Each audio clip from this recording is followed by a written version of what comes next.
Assalamualaikum,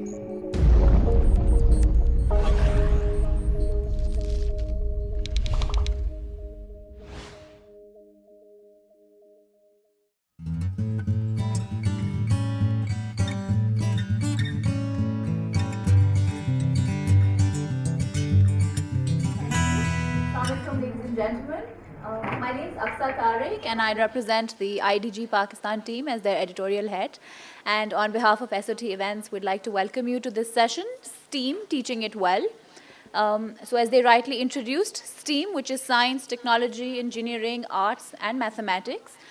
This is part two of a session that was earlier held in Lahore in 2016 at the SOT event. The difference this time is that they've integrated arts, and that's exactly what brings us to today's question about the integration of arts within the STEM curricula. There's been a lot of conversation and about STEM being integrated formally into the education sector, but what our question really is how we're going to use arts as an applied learning when we're talking about project-based learning. How do we really integrate arts within this field? We have with us an esteemed panel. I'd just like to quickly introduce each one of them. So to my left is Mr. Yusuf Kirai. He serves as faculty member at Habib University and is a mathematician and a musician by profession. We have Mr. Jamal Shah with us. He is an actor, a film artist. He's a painter and a social worker. He's also responsible of actually establishing the Fine Arts Department at University of Balochistan and currently serves as the Director General of Pakistan National Council of Arts. We also have Mr. Salman Hamid. He's an astronomer by training and the Director of the Center of Study of Science in Muslim Societies. He's also, there's an initiative called Science Ka Adda, which we will be having a conversation on because it's actually education of scientific subjects, but in Urdu language, which was a discussion we were having before we came into this room. And lastly, but not the least, we have Mr. Shamail bin Mansoor. He is the Assistant Professor Computing at National University of Science and Technology. And he's also the co-founder of LearnerBots, which is essentially a startup working to train people in robotics and making learning kits for them. So my first question, of course, goes out to my panel here, is how exactly can teachers or educationists today fit in arts into the STEM programs and do justice to both STEM and STEAM? So any one of you who'd like to kickstart? To begin with, I would say that teaching is virtually impossible unless there is a very, very receptive and willing mind. As for art, art, in my opinion, forms the core of or the foundation of all teachings. If you are not confused about your identity, you will be a contributor, someone who can communicate with clarity, with confidence in interesting times. So we've been living in interesting times for the past 70 years where our fates have been controlled or governed by self-styled decision makers. And self-styled decision makers were not representative or true representatives of the people or the land or the soil, are generally unaware of the cultural narrative of the land. It's the part of the cultural narrative that enables you to grasp things intimately, because if you're intimately engaged with your surroundings, with life, with everything, then the knowledge that you acquire is also intimate. And if you're intimately informed about something, that intimacy or that knowledge gives you a greater level of clarity. And if you're clear about things, then you're bound to make decisions which are positive, because an intimately informed person would be someone who's clear, who has no problems of identity, who's generous, who believes in sharing, who is knowledgeable about his or her surroundings. He knows what the smell of the soil is. and he knows about all the seasons, he knows about all the languages and their cultural diversities. He knows about the potential of the land. Intimately informed person is bound to be a lover of the land. And if you're a lover, then you are bound to be a contributor, someone who believes in sharing, not someone who's stingy. A contributor is always generous. So if you're generous, then you can impart knowledge, because you'll be imparting knowledge willingly by engaging people in whatever you know about life, or whatever understanding you have attained during the course of life. And then when you attain a level of clarity, you try to communicate. And communication is the essence of art. I personally feel that anybody who's interested in altering his or her surroundings for better is bound to be an artist, whether he's a gardener or a mochi or a soldier or a teacher or a painter. You don't have to be, that secluded painter who sits in a dark room and thinks about things and paints images. That's the stereotype of an artist. But in my opinion, artist is someone who's interested in living aesthetically and giving aesthetic dimensions to life. If you're that person, then I think you can teach. Although I said teaching is impossible, I think you'll be able to communicate effectively. Thank you. Thank you. So my question, of course, goes out to you, Mr. Kirai, on how do you think education would fit into STEM programs, and what would the ideal program look like of this integration? And since he was also part of the panel at STEM, teaching it well at the last one, so maybe... But I think he's right that you can't teach an unwilling student. And so how do you kind of find ways in which that willingness can be sought? And I think that definitely has to do with the context you provide for teaching. And so with science and mathematics, engineering, technology, all of these things, if they're out of context, if there isn't the right kind of context built to teach them, extrinsic rewards to get results from students. So I'll give you a simple example. Teachers, math teachers in the early years, most of them are themselves so afraid of the math that they're teaching that it's very difficult for them to find engaging ways to teach things like fractions. We have to admit, fractions is like the nightmare for most teachers in training for early childhood, because there's all sorts of mysteries around the operations with fractions and this and that. But by necessity, we do invoke visual images to help us solve that problem, right? In the same way, you can invoke auditory help. Nobody really has thought of music as being something where you can teach fractions. But just think about a rhythmic cycle. You have beats going in a particular rhythm, and subdivisions of those beats can easily be communicated and then slowly be associated with fractions. 1, 2, 3, 4. 1, 2, 3, 2, 2, 3, 3, 2, 3, 4, 2, 3.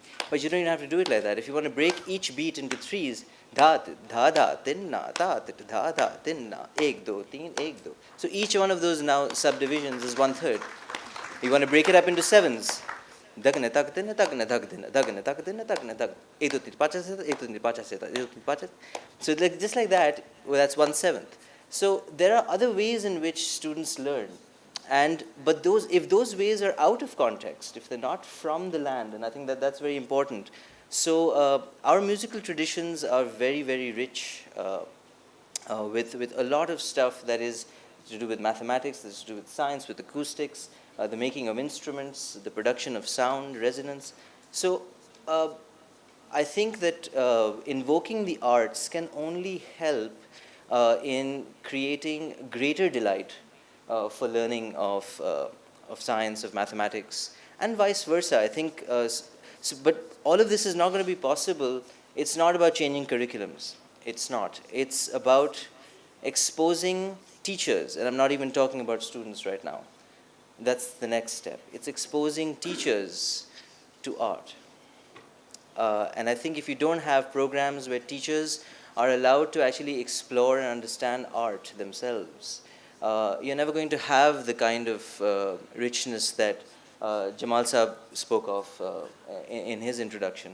And so I think it's very important to now look at ways in which we can find artistic content and context from the soil that helps in teaching children.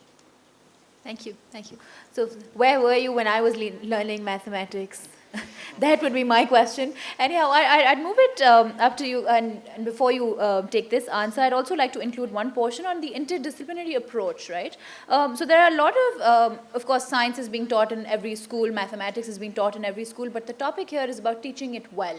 So that methodology, that training, as he said, that it's important for our teachers to learn that before we actually go to the students. So just your comments on that, because both of you are, of course. Sure, let's see. Okay, so can I also go back to course, the first thing, and then yeah. I'll come back to the well part, because I think the first component is, what are we teaching well, right? I mean, Yeah. so in that context. So one of the things is, usually when we think of science, we think about fact.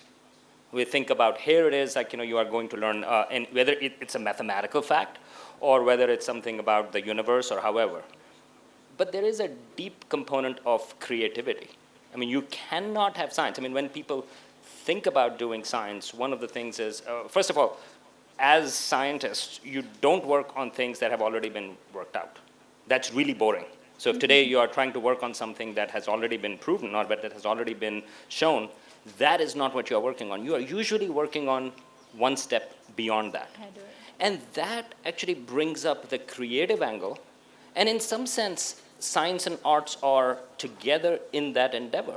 Even if you are thinking about, I mean, within the Enlightenment philosophy and then response to that with Romantic traditions, one of the things was like, that, the Romantic critics were that science takes away the beauty of art. Because, a flower is a flower, whereas for scientists, flower is a collection of atoms. Right? But actually, that is not true.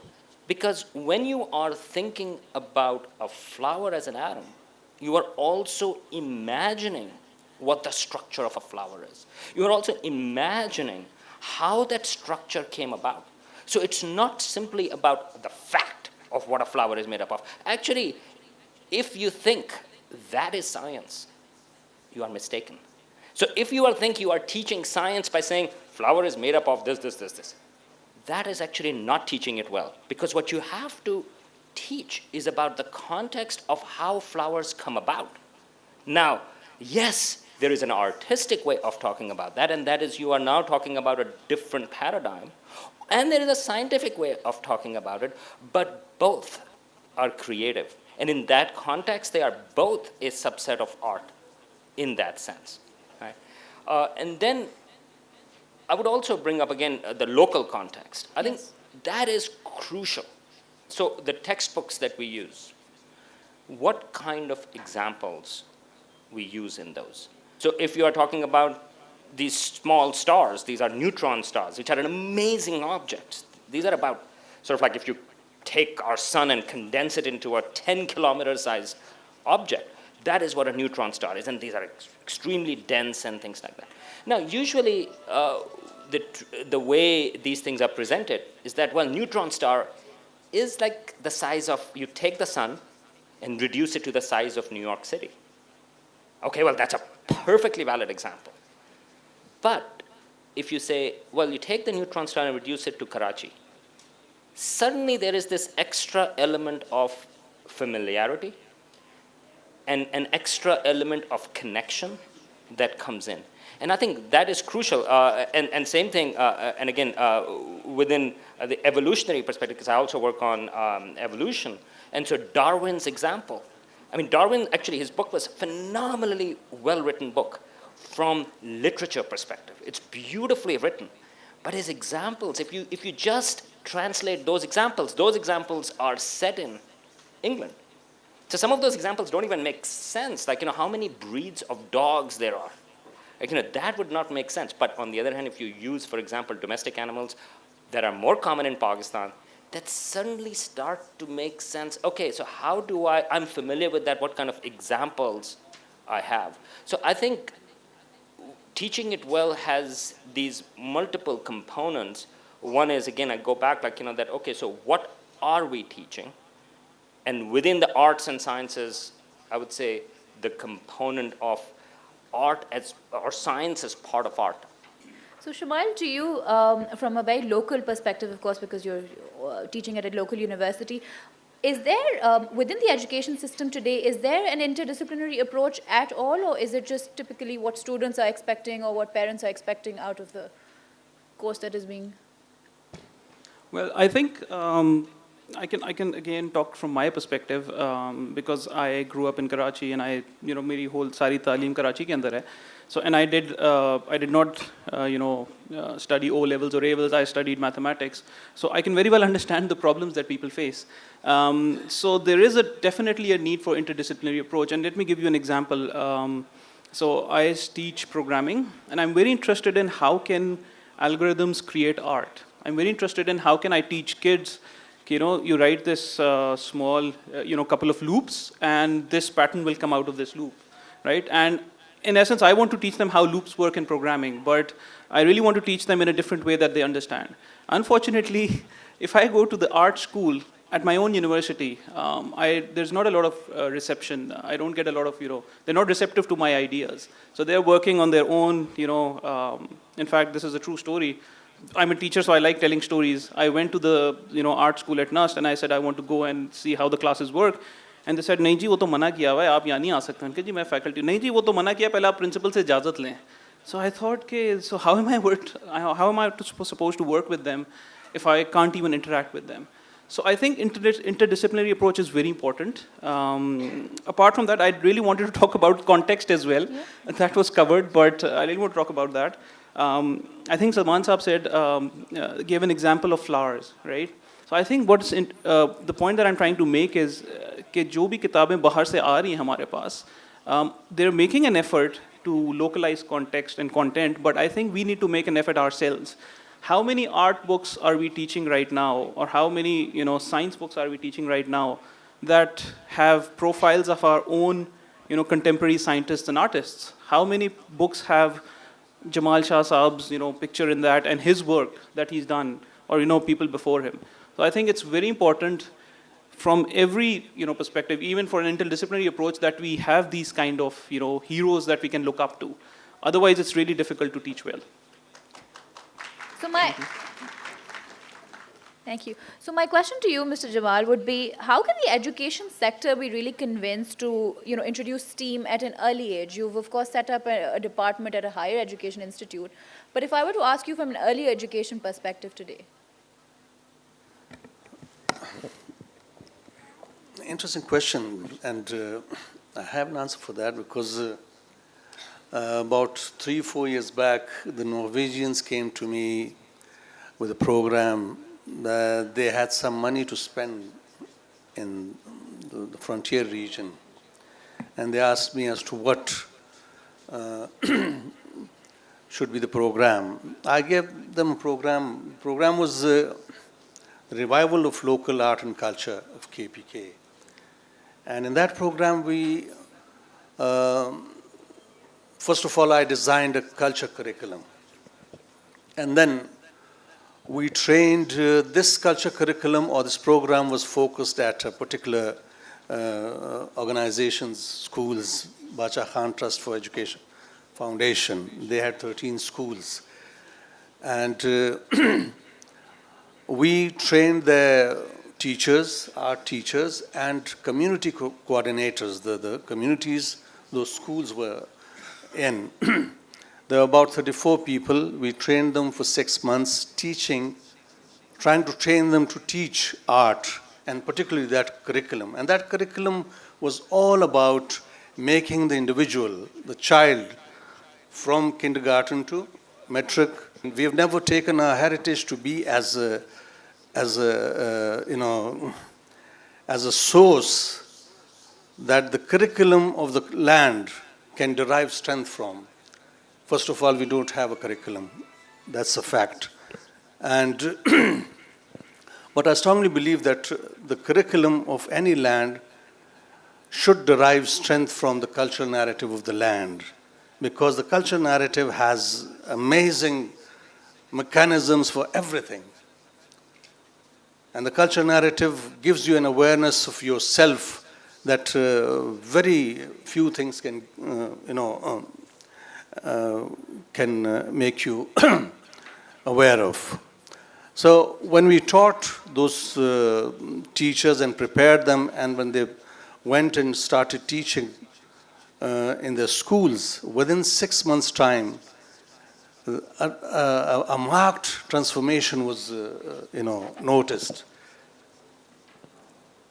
Almost all students had become willing students because a lot of art and culture was involved in their teaching, interdisciplinary teaching. All subjects were infused injections of art in.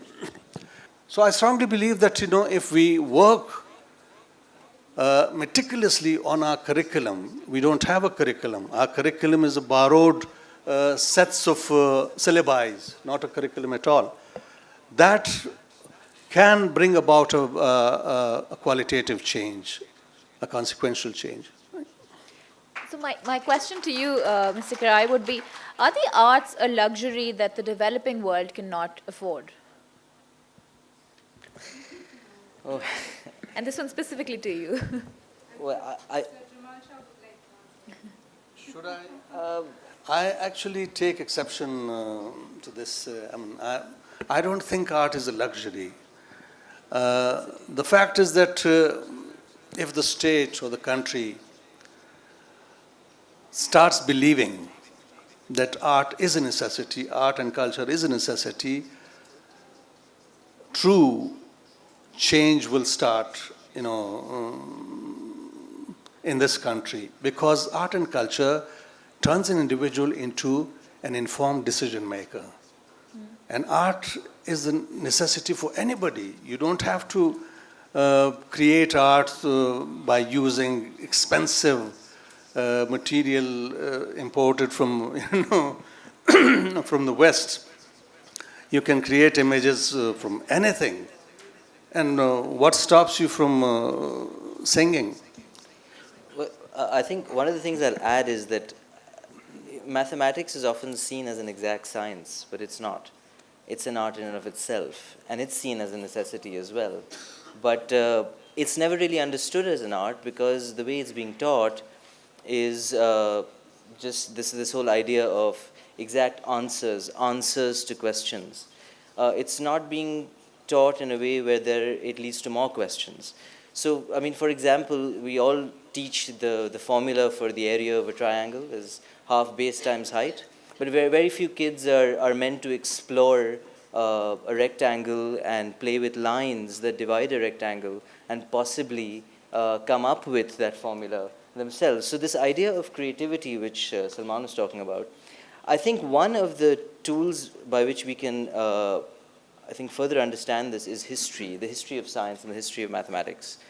And in that history, there is a lot of content that is very applicable to our histories. So children are taught the Pythagorean theorem, but very few are taught about how Bhaskara had a proof, inspired by something his daughter left him as a note. Or very few people understand trigonometry as really the history of astronomy. That great mathematicians like Jamshed al-Kashi and Abu Samawal and Al-Khayami, they were working on, we know of the Rubayat of Al-Khayami, but not his solution to the cubic equation. Now, we teach cubic equations in high school, we teach trigonometry in high school, but very few children have ever made a trigonometric table. They'll take their calculators and they'll punch in sine of this degree. And there it is, this mysterious answer is given to them, and that's all they need to get the A. They just need that answer, plug it in the space, and that's done. But where did that answer come from? The mathematics is in that question. It's not in the question, when you see this, do this. That anybody can do. And in fact, the children that refuse to do it are labeled as being bad at math or bad at science. No, they're actually not buying into this game of school, which is telling you to just do it this way, you'll get your A, and you move on. But what happened to that trigonometric table, to all the understandings that went into that table? I once taught a geometry class, and I had about 3 or 4 days spent just on drawing in perspective and then drawing in isometric kind of projections, and for them to see what three-dimensional drawings would look like in various ways before we started touching proofs on similarity and congruence and so on and so forth. So again, I think that it's not a luxury, it is a necessity. But also I think we need to look at the history of science, which is the history of astronomy and the history of so many other things. See, these different subjects that we've split up our curriculums into never used to really exist. And we're always so focused on people specializing that we've started to split these subjects up from a very early stage, almost too early. And now many nations are reversing that process. They're actually saying there are going to be no subjects. We've got to find a way to let explorations emerge, and we talk about science, and we talk about art, and we talk about mathematics, and all of these other wonderful things in the same classroom. It's not a different department where you need access. Yeah. All right, so my question would be, what needs to be done today to demonstrate the value of STEAM education? We'll leave it to the astronomer since you brought up a point. Well, so since we all agree so far, we all happen to agree, so I will disagree now.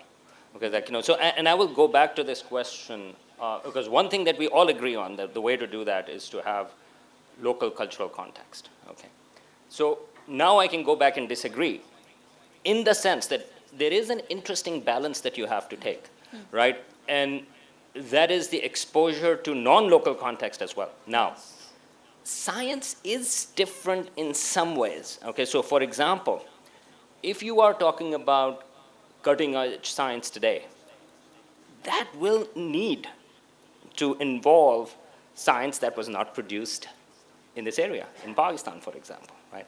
That would mean that if you are talking about the context, and I 100% agree, history of science is actually really crucial because that's how you learn, for example, how things come about, how Newton, उसके sir पर सेब नहीं गिरा था, okay? So we have to understand कि ये नहीं हुआ कि अचानक से वो बैठा हुआ था दरख्त के नीचे सर पे सेब गिरा, उसने अचानक से सोचना शुरू कर दिया कि gravity क्या है. That's actually not how it happened. So historical context, how ideas change, how they come about is actually crucial, okay? And if we are talking about science today, that will need to have context that is non-South Asian, for example, or non-Pakistani, right? But you are absolutely right. You can still connect that to Muslim astronomers or scientists and things like that. One thing I'd just add is that I wasn't actually saying that it should be to the exclusion of other contexts, but a lot of the high school curriculum, up until the point of 12th grade, is pretty much ancient and medieval history. It's not actually contemporary history. So that's, I think, where I was. I mean, and that includes the Greeks. It includes Euclid or Al-Uqlidi. No, absolutely, and that gap, they can actually fill it up. But while we go in that direction, which I think we should, I think we have to understand that we don't go too far. We have to be careful because the way history is taught, yes, we know how distorted history in our textbooks here is. There is plenty of literature on why history is distorted, how it is distorted. We haven't fixed it. That is a problem. So when we are talking about the local context, we have to understand that we don't make the same mistake again. And one recent example, actually, Pakistani textbooks have been relatively good in terms of, so for example, for biology textbooks. I mean, that is one of the areas that I work on.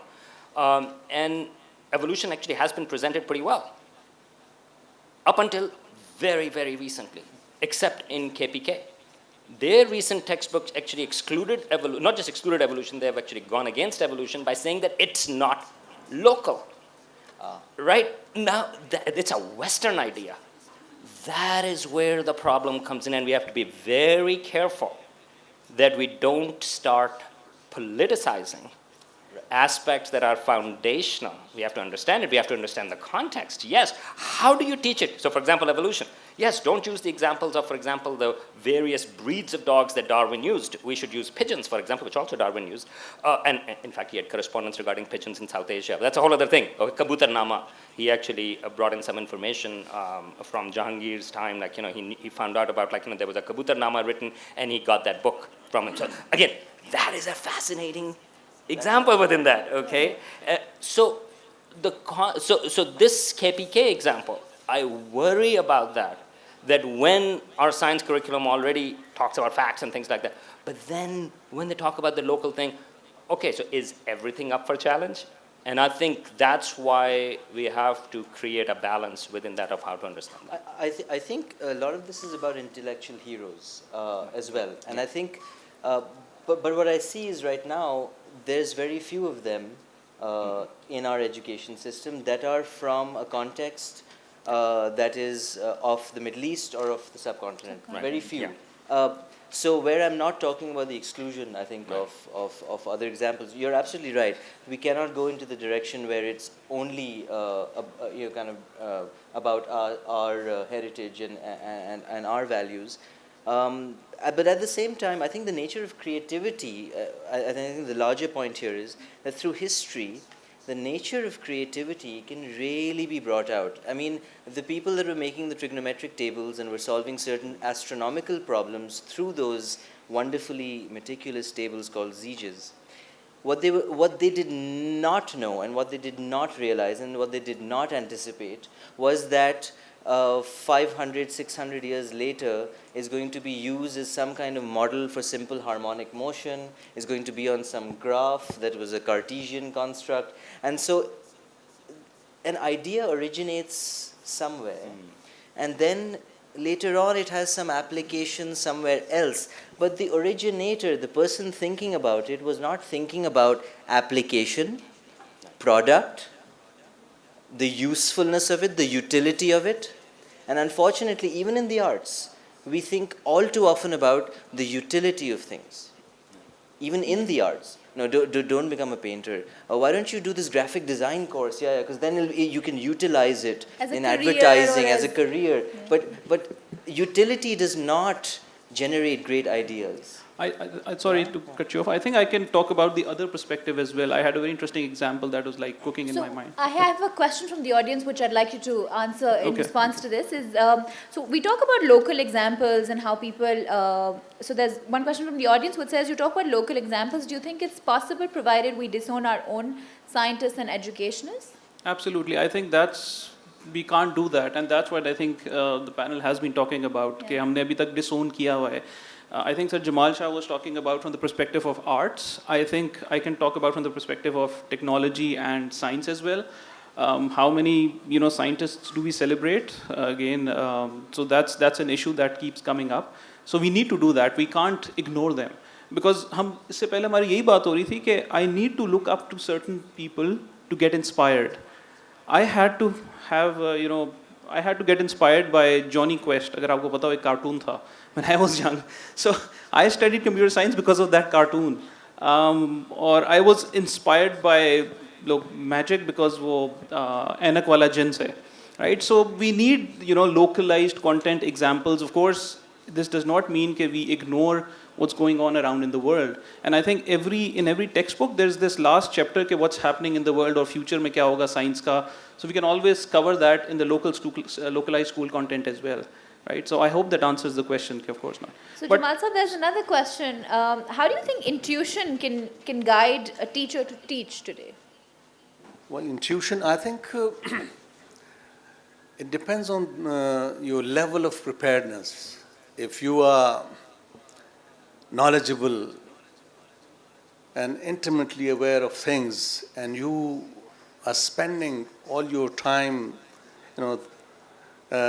creatively thinking about the several dimensions of something, whether it's a certain composition or a building or a sculpture or a scientific formula, etc., etc., you're bound to, be accidentally or informed about something that is out of the box, that's creative. So it depends on how creatively or intimately you're engaged or involved with your with your subject. I'll give the example of, let's say, from our music. When a person like Salamat Ali Khan is rendering a certain rag and playing with the most meticulous calculations of mathematics in terms of, let's say, he's singing something in iktala or teen tal or jab tal or whatever, and the intuitive solutions that he introduces to his rendering of that particular raga, that is a beautiful example. I mean, you have to be prepared, you have to be knowledgeable, you have to be ready. Our friend made a, I think the example was inappropriate, was the Romantics. The Romantics are always people who are inquisitive, who challenge the establishment. So all great scientists were Romantics, deep down, and all artists of consequence are Romantics, because they challenge the norm, they challenge the establishment, and come up with solutions which were not tried before. All right. So Salman sir, there's a question which is talking about local context. We need to bring the change in the ones who set it. So how do these context setters, how are they going to be educated? Well, that's a much bigger question that I can handle to a certain degree. But I can look, मुख्तलिफ किस्म की examples हैं, right? I mean, so at different levels. I can tell you, and again, I can add and also advertise. Small example. So we started doing the science का अड्डा, ठीक है? तो science का अड्डा जो है, these are videos जो कि उर्दू में हैं और astronomy के बारे में. Point उसका ये है कि ये जो मुख्तलिफ किस्म की again context की बात है कि who's talking about it, right? अच्छा, I got into astronomy talking about that after watching the first episode of Cosmos, Carl Sagan की, ठीक है? Now I just watched one episode और मैं कराची में था नवी जमात में, ठीक है? First episode and I was like, I want to be an astronomer, ठीक है? Even though I didn't have any local role models क्योंकि पाकिस्तान में astronomers उस वक्त नहीं थे, ठीक है? So I know कि visuals की power, and that goes back to the art question. Visuals की power is phenomenal क्योंकि एक बंदा जिससे मैं कभी नहीं मिला, वो 10,000 मील के फासले पर, वो हमारी ज़बान भी नहीं बोलता ना हमारे कल्चर का है, लेकिन he changed the direction of my life. Okay, I was planning on going into computer science. Okay? So it changed the direction of my life, right? So I know that visuals matter. Okay? So in that context, हम लोगों ने वहाँ पे शुरू किया है कि 10 minute के वीडियोस बनाए और वो उर्दू में हो और मैं उसका होस्ट हूँ, right? So एक फैक्टर उसमें ये है कि automatically in terms of the local context, अगर मेरी जगह अगर नील डिग्रास टाइसन हो या कोई और ब्रायन ग्रीन हो या कुछ और लोग हों, that again there is a one step removed. Okay, अगर मैं बोल रहा हूँ और again अगर मैं आपको examples दे रहा हूँ उर्दू में, that makes one step closer कि okay I can relate to कि this is not something completely foreign, right?